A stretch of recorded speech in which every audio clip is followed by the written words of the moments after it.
Welcome to Airborne on staugustine.com, bringing interesting people from your world so you can stay dialed into your community and the folks who make it tick. We're here at Eclipse Recording Studio with a special guest. I want to welcome Loah Grace Swanson. She's a teacher of transformation and a present-day luminary? You'll have to explain that to me.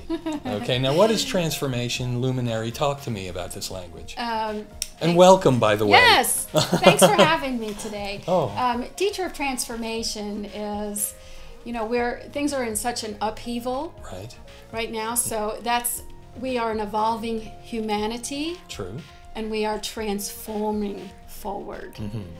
So it's just one of the more contemporary ways of putting, we've got to really, really hunker down and connect. I see.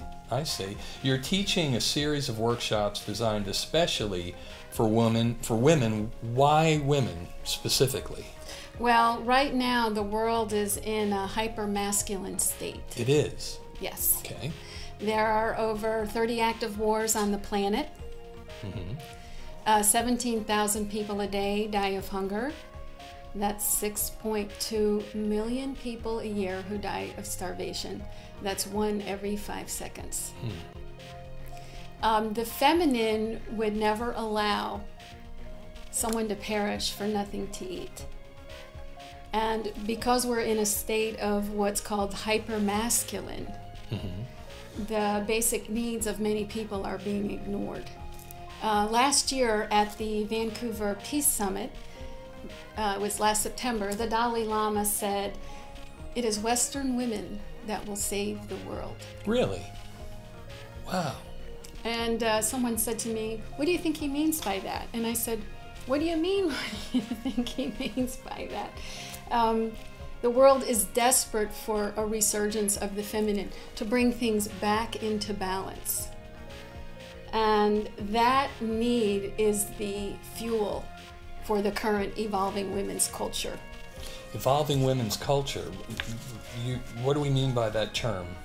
Evolving women's culture is a reclaiming of feminine energy within ourselves, within our spirituality, within our world. And since the beginning of the Bronze Age, 5,000 years ago, the feminine has been devalued and put forth as less worthy than the masculine.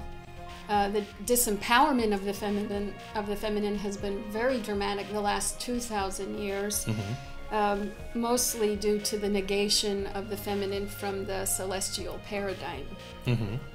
And you mentioned the 5 stations of power. The 5 stations of transformation. That sounds intriguing. What do you mean by that? What is that?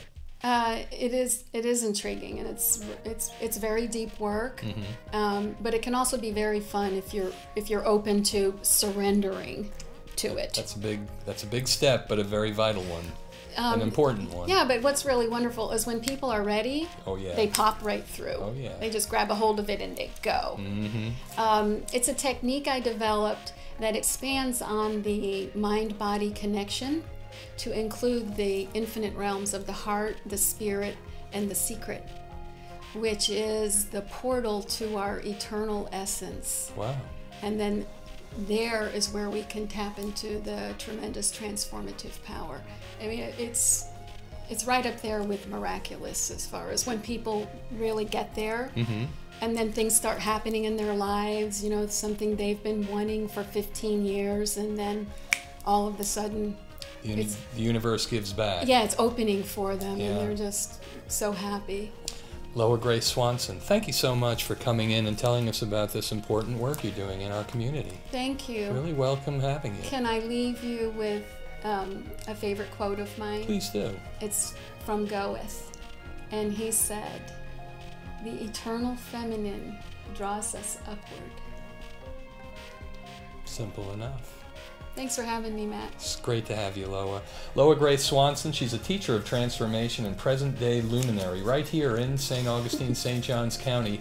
And you've been Airborne with Matt Jeffs on staugustine.com, bringing interesting people from your world so you can stay dialed into your community and the folks who make it tick. See you next time, everybody.